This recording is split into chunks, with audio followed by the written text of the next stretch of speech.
तो क्योंकि स्मार्टफोन्स ने तगड़ी टक्कर देनी शुरू कर दी है इन सब कंपनीज को, वो कैमरा, प्रोफेशनल कैमरा कंपनीज, तो इस वजह से उनको भी इस तरफ, अब इनको भी इस उपाय को अपनाना पड़ा है। अब समझिए, देखिए कि कब स्मार्टफोन का इस्तेमाल आपको बेहतर रिजल्ट दे सकता है, क्योंकि सेंसर साइज छोटा है और वो लो अमाउंट ऑफ लाइट एब्जॉर्ब कर सकता है। तो दिन की फोटोग्राफ क्या होती है, दिन में अमाउंट ऑफ, देखिए किसी भी तस्वीर को अच्छा बनाने के लिए इमेजिन करिए इतना एक पर्टिकुलर अमाउंट ऑफ लाइट की जरूरत है, और दिन में क्योंकि ब्राइट रोशनी होती है, तो चाहे आप प्रोफेशनल कैमरा यूज करें या स्मार्टफोन यूज करें, क्योंकि वो अमाउंट ऑफ लाइट फटाक से जमा हो जाएगी सेंसर पे, तो वो तस्वीर की क्वालिटी, दिन की तस्वीरों की क्वालिटी आप पाएंगे स्मार्टफोन की भी एक्सीलेंट हो। स्मार्टफोन या कैमरास की तस्वीरों में, या फिर एक हायर ग्रेड प्रोफेशनल कैमरा और एक लोअर ग्रेड प्रोफेशनल कैमरा की क्वालिटी में बहुत ज्यादा फर्क नहीं आएगा, अगर अवेलेबल लाइट अच्छी है और आप उतना ही फ्रेम शूट कर रहे हैं। दिक्कत कब आती है, जब आप कम रोशनी में शूट करते हैं या आप जूम कर। अतुल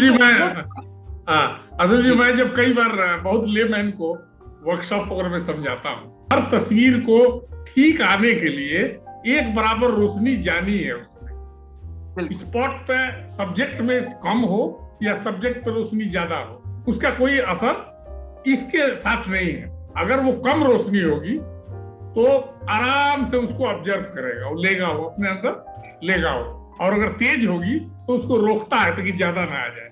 तो उसी का आपने एक बहुत बढ़िया तरीके से बताया है, तो इसलिए मैं तो इसमें जरा इनपुट डाल दिया।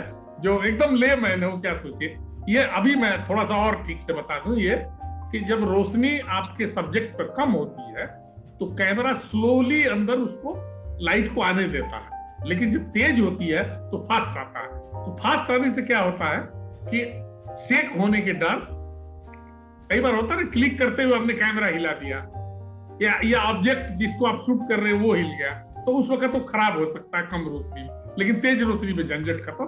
बार आपने स्मार्टफोन से फोटोग्राफी करते हुए देखा होगा, ये इसलिए होता है क्योंकि कैमरा मल्टीपल फ्रेम स्टिच कर रहा है, और मल्टीपल फ्रेम स्टिच करने के दौरान अगर आपका हाथ मूव कर गया तो हाथ के मल्टीपल फ्रेम वो शूट कर लेता है, और मल्टीपल फ्रेम स्टिच कर रहा है तो इसीलिए कई बार एक्यूरेसी नहीं आती है। लेकिन समय के साथ आर्टिफिशियल इंटेलिजेंस स्मार्ट होता चला जा रहा है और लो लाइट की तस्वीरें स्मार्टफोन की बेहतर हो गई है। अब आपको समझना होगा कि जूम, एक कहते हैं कि जूम, आप लोग क्या करते हैं फोन के अंदर, उंगली पे टैप किया और ऐसे करके पिक्चर बड़ी कर। स्मार्टफोन में कहा जाता है कि आपकी टांगे ही जूम, लेकिन फोन में क्या होता है, आप डिजिटली जूम कर रहे हैं। तो डिजिटली जूम करना ऐसा ही जैसे फोटोशॉप में आपने फोटो खोली और सर्टेन एरिया क्रॉप करके बड़ा कर दिया। तो जब भी आप सर्टेन एरिया क्रॉप करके बड़ा करेंगे तो क्या होता है, आप डिजिटली इंफॉर्मेशन लूज कर रहे हैं। क्या कर रहे हैं, पिक्चर को काट, अगर 2 MB की पिक्चर थी, आपने क्रॉप करके आधे एरिया बड़ा कर दिया तो वो 1 MB की रह गई, या और बड़ा किया तो 500 KB की रह गई। तो इस तरह से आप इंफॉर्मेशन लूज कर रहे हैं। तो कहा यह जाता है कि आप टांगों का इस्तेमाल करके पास चले जाइए। देखिए, आपको ये मीडियम समझना पड़ेगा कि ये मीडियम किस तरह के सब्जेक्ट्स के लिए है। अगर अवेलेबल लाइट अच्छी है और सब्जेक्ट आपकी रीच में है या आप उसके पास जा सकते हैं, this is a excellent medium. आप बढ़िया तस्वीर खींचिए, क्लिक करिए और बेहतरीन तस्वीर आएगी। लेकिन अगर डिस्टेंट ऑब्जेक्ट है तो उसके लिए नहीं। तो लेकिन अगर आपने सुना होगा आजकल क्या हुआ है, स्मार्टफोन कैमरास में भी जूम इंट्रोड्यूस हो गई। लेकिन मैं करेक्ट करता हूं, जो जूम लिखा जाता है वो जूम नहीं है दोस्तों। जूम में क्या होता है, जैसे कि अगर आप लोगों को थोड़ी सी जानकारी हो कैमरा और लेंसेज की, तो आप जैसे 18-55 mm का लेंस होता है, 18 to 55 mm उसकी फोकल लेंथ होती है। तो जब जूम इन या जूम आउट करते हैं तो आपने जूम इन किया तो 18 से 55 की तरफ बढ़े, आप चीजों को पास कर रहे हैं।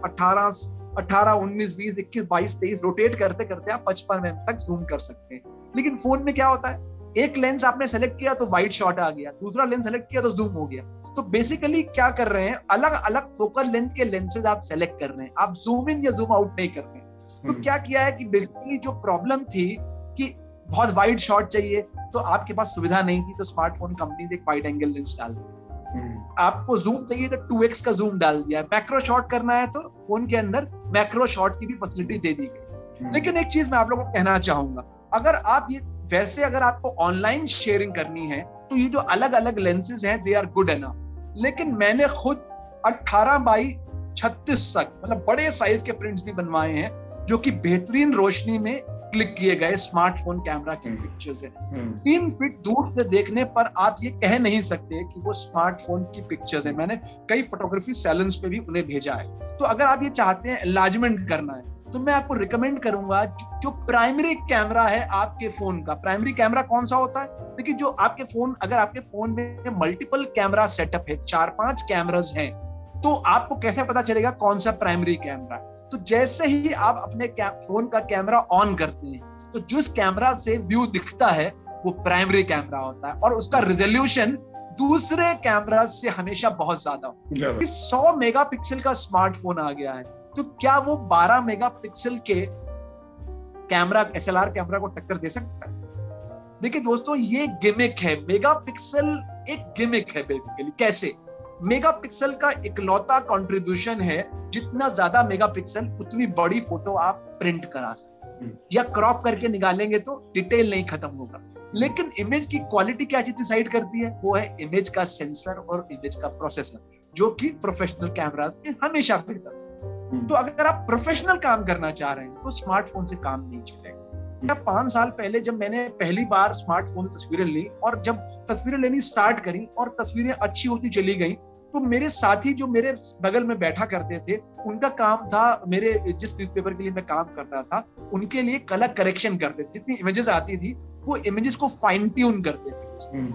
तो उन्होंने देखा और बोला कि मेरी वाइफ को फोटोग्राफी का बहुत शौक है, तो अतुल क्या आप कुछ ऐसा कोई प्लेटफॉर्म क्रिएट कर सकते हैं या कुछ सिखा सकते हैं लोगों को? तो मैंने एक छोटी सी मुहिम शुरू करी।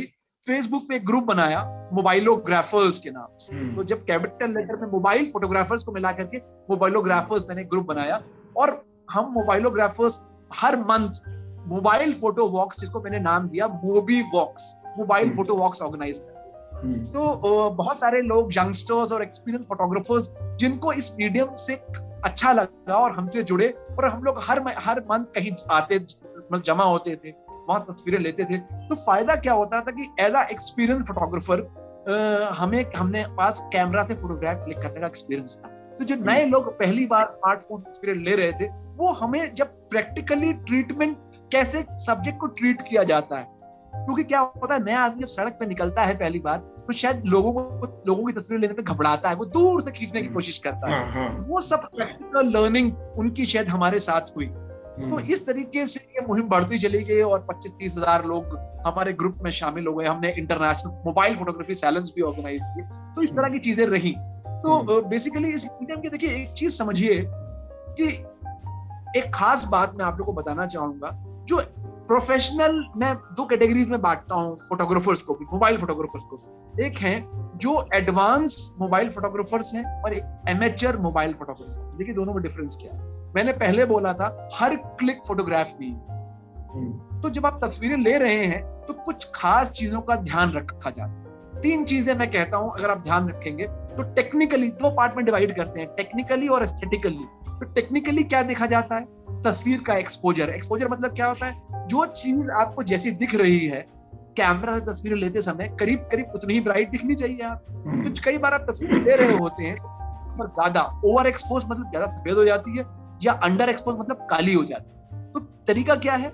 जब आप फ्रेम को अपने मोबाइल के स्क्रीन पर फ्रेम कर रहे हो, आपने सीन देखा और आपको लगा इतना एरिया अच्छा है, तो उतना एरिया आपने फ्रेम कर लिया। अब उसके बाद आप क्या करते हैं? स्क्रीन पे जहां पर आप फोकस करना चाहते हैं, आप चाहते हैं कि फोकस करना क्या होता है? फोकस करना मतलब हुआ कि हमारे मोबाइल फोन और उस सब्जेक्ट के बीच में जो दूरी है, आप अपने फोन को ये बताते हैं कि यहाँ पर फोकस करना है, मतलब उतनी दूरी सेट कर लिए। जैसे चश्मा क्या होता है, मैं अब थोड़ा सा, मेरी उम्र बढ़ गई है तो मुझे बिना चश्मे के साफ नहीं दिखता, यानी कि मेरी आंखें जहां फोकस करना चाहिए वहां फोकस नहीं करती। तो मैं क्या करता हूँ? चश्मा लगा लेता हूँ। चश्मा क्या करता है? चश्मे का लेंस जो है पिक्चर को मेरे रेटिना पे सही जगह बनाता है। तो जब आप कैमरा को अपने स्मार्टफोन को से फ्रेम करें, तो सबसे पहले उंगली से, जहां पर आपको लगे कि सब्जेक्ट क्या होता है किसी भी फ्रेम में, जो सबसे इंपॉर्टेंट चीज है जिसकी वजह से तस्वीरें ली जा रही हैं, वो सब्जेक्ट है। वहां पर आप उंगली से टच कर देंगे तो क्या होगा? आपने कैमरा को बता दिया कैमरा को यहाँ पर फोकस करना है। तो फोकस करना मतलब कैमरा के लेंस के बीच और सब्जेक्ट के बीच में वो दूरी सही लग गई। अब दूरी सही हो गई तो अगर पिक्चर फोकस में है तो बड़ा करने पे भी वो धुंधली नहीं होगी, एकदम शार्प दिखाई देगी। तो पहली प्रॉब्लम सॉर्ट आउट हो गई। दूसरा, जब आप टैप करते हैं ना, तो आप देखिएगा बगल में एक लाइन आती है, या कई बार कुछ लोगों में ऊपर आती है, कुछ लोगों में सर्कुलर आती है, उसमें एक तरफ प्लस और एक तरफ माइनस। तो बेसिकली जो मैंने वर्ड बोला एक्सपोजर कंट्रोल, मतलब आप लाइट को घटा या बढ़ा सकते हैं इंटेंशनली। मान लीजिए अगर आपने फ्रेम किया, आपको लग रहा है तस्वीर थोड़ी सी डार्क होती या थोड़ी सी लाइट होती तो बेहतर लगती। कई बार आर्टिस्ट होता है ना, तो लगता है थोड़ा सा अगर ये डार्क होगा तो कुछ मूड क्रिएट हो जाएगा। तो आप माइनस, अगर आप उस कर्सर को माइनस की तरफ शिफ्ट करेंगे तो यू फाइंड कि पिक्चर डार्क हो रही है, थोड़ा सा ऊपर ले जाएंगे तो पिक्चर डार्क ब्राइट हो जाएगी। तो इस तरह से आप एक्सपोजर कंट्रोल कर सकते हैं। तीसरी चीज एक खास चीज वो ये है, जब आप तस्वीरें, प्रोफेशनल फोटोग्राफर्स को देखा कैमरा कैसे पकड़ते हैं, ये वाला हाथ नीचे लगाते हैं, यहाँ कैमरा रखते हैं और दो पिक्चर क्लिक करते हैं। तो देखिए जब ब्राइट रोशनी होती है ना, तो आप कैमरा को ऐसे करके फोटो खींचे, ऐसे फोटो खींचे, कोई दिक्कत नहीं। लेकिन जब आप कम रोशनी में तस्वीरें खींच रहे हैं तो आपसे निवेदन है कि हाथ को पसलियों पे सटा लें या कहीं दीवार पे टिक जाएं या किसी चीज का सपोर्ट लें और फिर धीमे से आप जो है अपनी फिंगर से शटर रिलीज करें, बटन दबाएं। क्योंकि क्या होता है ड्यूरिंग एक्सपोजर अगर लाइट कम है तो क्या होता है, मैंने बोला हर फोटो को खींचने के लिए इतनी रोशनी की जरूरत है। अब वो उतनी रोशनी जमा करने में, दिन में तो फटाक से जमा हो जाएगी तेजी के साथ में, लेकिन रात में वो धीमे धीमे जमा हो रही है और उस दौरान अगर आपका हाथ हिल गया तो पिक्चर हिली हुई यहाँ से। टेक्निकल पार्ट पे आप साउंड हो गए। अब दूसरी चीज हो गई एस्थेटिक्स, यानी कि क्रिएटिव फ्रेम कैसे करें। तो फ्रेमिंग ये फोटोग्राफर का अपना एक परसेप्शन होता है, मुझे कैसे अच्छा लग रहा है। जैसे कि मैं इस फ्रेम में बीच में बैठा हूँ, मुझे खुद को बीच में लेना था कि मैं थोड़ा साइड में अच्छा लगूंगा कि किस तरफ अच्छा लगूंगा। तो एक वर्ड आता है फोटोग्राफी या किसी क्रिएटिव आर्ट फॉर्म में, कॉम्पोजिशन। एक संयोजन बना रहे हैं कि फ्रेम में चीजें इतनी संयमित लगे कि सारा का सारा वेट एक तरफ ट्रांसफर हो।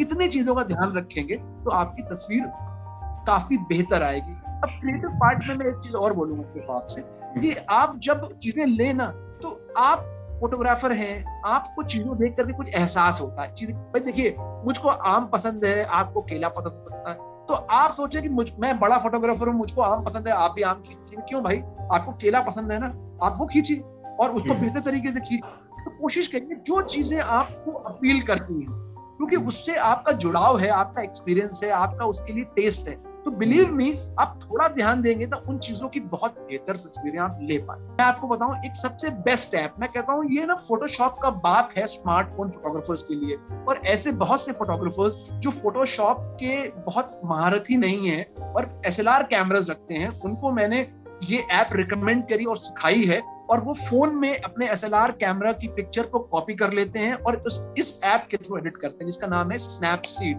SNAPSEED। ये गूगल की ऐप है और एंड्रॉइड और iOS दोनों के लिए बेहतरीन काम करती है। और आप समझ लीजिए फोटोशॉप में जितनी चीजें आप कर सकते हैं वो सारी की सारी इस ऐप पर आप कर सकते हैं। आप रॉ इमेजेस को भी इस ऐप पर एडिट कर सकते हैं। LCD आपको जो व्यू दिखा रहा है, बेसिकली मोबाइल की LCD बैकलाइट होती है, कलर्स ग्लो करती है।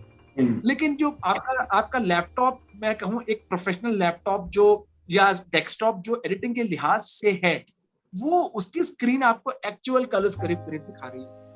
तो आपको बेसिकली एक बार आप चेक कर लीजिए, आपको ताकि अंदाजा लग जाए कि एक्चुअली पिक्चर है कैसा और हमारा फोन कैसा दिखा रहा है। तो अगर आपके पास लैपटॉप है या कोई चीज है तो कृपया एक आध बार अपनी फोटोग्राफ कॉपी करके देख ले, तो आपके दिमाग में रहेगा कि यार ये पिक्चर फोन पे तो इतनी ब्राइट दिख रही थी, लेकिन एक्चुअली फोटो ऐसी दिखती है, करीब करीब इस तरह की आती है। दूसरी और सबसे इंपॉर्टेंट चीज, अपने स्क्रीन की ब्राइटनेस, स्मार्टफोन या अपना लैपटॉप जिस पे आप एडिटिंग करते हैं, उसकी ब्राइटनेस एडिटिंग करते टाइम भी और फोटो लेते टाइम भी हमेशा मिड पे रखें। मिड पे, किसी भी डिवाइस की ब्राइटनेस जब मिड पे होती है तो करीब करीब एक्चुअल ब्राइटनेस जो इमेज की होती है वो होती है। तो एडिटिंग के दौरान भी और फोटो लेते समय भी आपको ब्राइटनेस को मिड पे रखना चाहिए।